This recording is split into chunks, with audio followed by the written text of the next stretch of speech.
सखी हो लागल मास सावनवा, नाही घर आए बिरनवा नाय। सखी हो लागल मास सावनवा, नाही घर आए बिरनवा नाय। नाही घर आए बिरनवा नाय।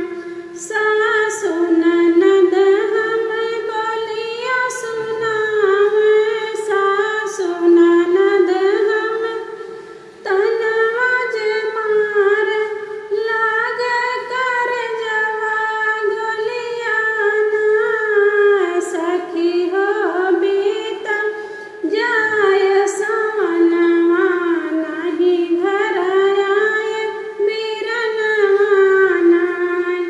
नाही घर आए बिरनवा नाय। झपटी के चढ़लम ससुरवा टरिया, देखय लाग्यो चारू ओरिया। झपटी के चढ़लम ससुरवा टरिया, देखन लाग्यो चारू ओरिया। भूली गली का हमरी मयरिया, नाही भेजी बिरनवा नाय। भूली गई का हमरी मयरिया, नाही भेजी बिरनवा नाय।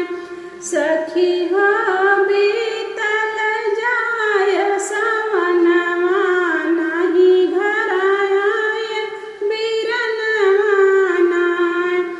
नाही घर आए बिरनवा नाय। दुआर से